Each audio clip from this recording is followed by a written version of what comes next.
하나님이 아브라함에게 약속하신 때가 가까움에 이스라엘 백성이 애굽에서 번성하여 많아졌더니 요셉을 알지 못하는 새 임금이 애굽 방위에 오르매 그가 우리 족속에게 교활한 방법을 써서 조상들을 괴롭게 하여 그 어린 아이들을 내버려 살지 못하게 하려 할세. 그때에 모세가 났는데 하나님 보시기에 아름다운지라 그의 아버지의 집에서 석 달 동안 길리더니 버려진 후에 바로의 딸이 그를 데려다가 자기 아들로 기르매 모세가 애굽 사람의 모든 지혜를 배워 그의 말과 하는 일들이 능하더라. 나이가 40이 되매 그 형제 이스라엘 자손을 돌볼 생각이 나더니 한 사람이 원통한 일 당함을 보고 보호하여 압제받는 자를 위하여 원수를 갚아 애굽 사람을 쳐 죽이니라. 그는 그의 형제들이 하나님께서 자기의 손을 통하여 구원해 주시는 것을 깨달으리라고 생각하였으나 그들이 깨닫지 못하였더라. 이튿날 이스라엘 사람끼리 싸울 때에 모세가 와서 화해시키려 하여 이르되 너희는 형제인데 어찌 서로 해치느냐 하니 그 동물을 해치는 사람이 모세를 밀어뜨려 이르되 누가 너를 관리와 재판장으로 우리 위에 세웠느냐. 내가 어제는 애굽 사람을 죽임과 같이 또 나를 죽이려느냐 하니 모세가 이 말 때문에 도주하여 미디안 땅에서 나그네 되어 거기서 아들 둘을 낳으니라. 40년이 참에 천사가 시내 산광야 가시나무 떨기 불꽃 가운데서 그에게 보이거늘 모세가 그 광경을 보고 놀랍게 여겨 알아보려고 가까이 가니 주의 소리가 있어. 나는 내 조상의 하나님 즉 아브라함과 이삭과 야곱의 하나님이라 하신데 모세가 무서워 감히 바라보지 못하더라. 주께서 이르시되 내 발에 신을 벗으라. 내가 서 있는 곳은 거룩한 땅이니라. 내 백성이 애굽에서 괴로움 받음을 내가 확실히 보고 그 탄식하는 소리를 듣고 그들을 구원하려고 내려왔노니 이제 내가 너를 애굽으로 보내리라 하시니라. 그들의 말이 누가 너를 관리와 재판장으로 세웠느냐 하며 거절하던 그 모세를 하나님은 가시나무 떨기 가운데서 보이던 천사의 손으로 관리와 속량하는 자로서 보내셨으니 이 사람이 백성을 인도하여 나오게 하고 애굽과 홍해와 광야에서 40년간 기사와 표적을 행하였느니라.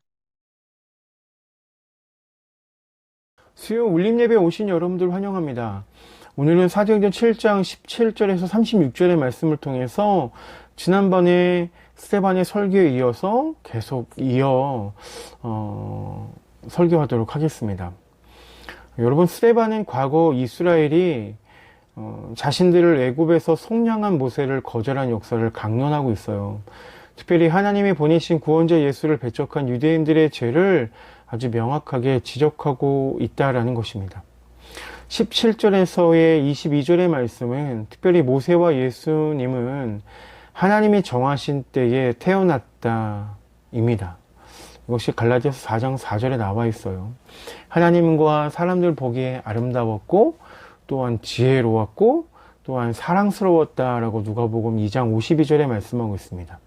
말과 일에도 능했다라고 누가복음 24장 19절에서 말씀하고 있어요. 바로의 압제와 헤롯의 위험도 아주 비슷한 내용이지 않습니까?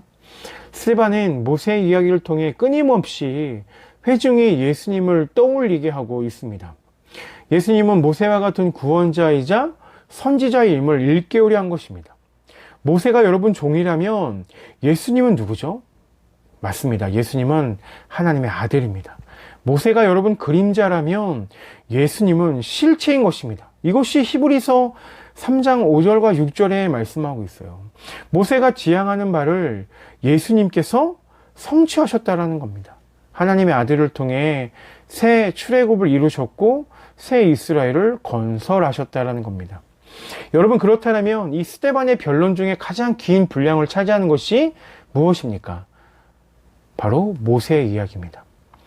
이들을 통해 모세를 모독했다는 유대인들의 비난과 달리 자신은 이 모세와 그 율법을 반대하는 자가 아님을 아주 명확하게 밝히고 있어요.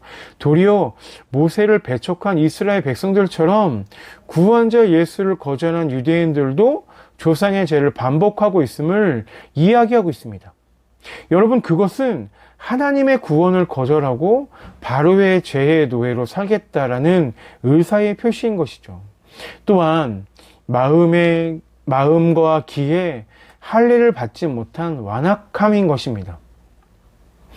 모세가 선 곳이 거룩한 땅이라는 하나님의 선언은 이 재판의 변론이나 선교에서 중요한 의미가 있습니다. 이것은 스데반이 성전을 모독했다라는 이 거짓 증인들의 주장을 상대화하는 발언이기 때문입니다.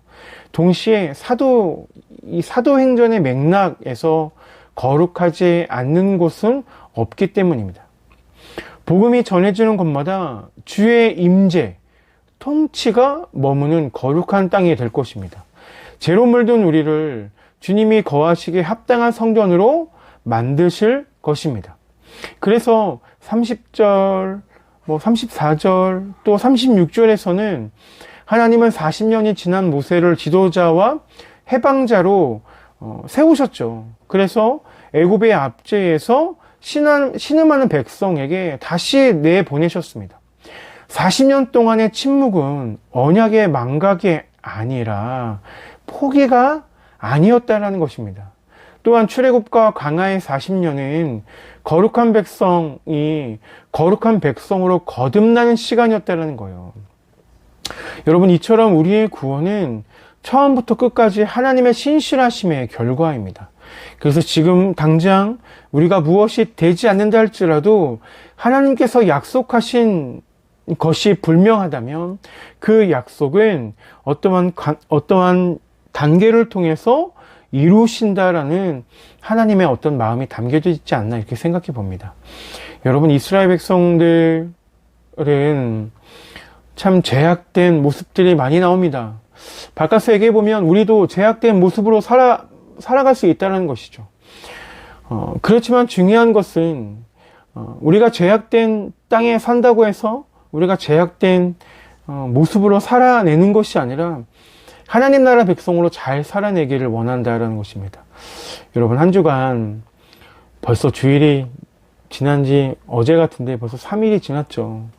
이제 3일을 또 살아내고 주일날 만날 텐데 이 3일 동안 하나님의 자녀로서 잘 살아내셨으면 좋겠습니다.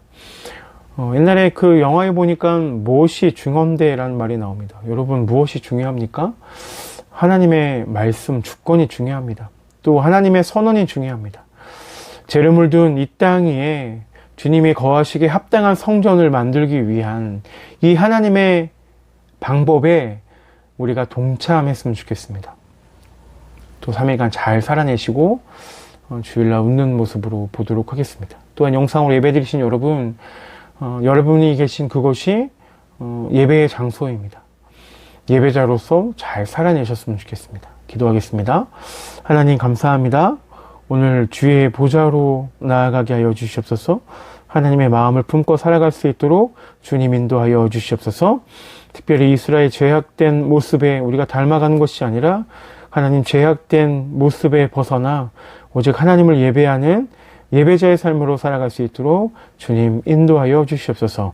영문의 말씀 예수님의 이름으로 기도합니다. 아멘. 여러분, 수요 울림 예배 마쳤습니다. 짧으니까 좋으시죠? 여러분, 짧지만 이 말씀을 집중하셔서 은혜 안에 살아가는 여러분 되셨으면 좋겠습니다. 그럼 여러분 주일날 만나도록 하겠습니다. 감사합니다.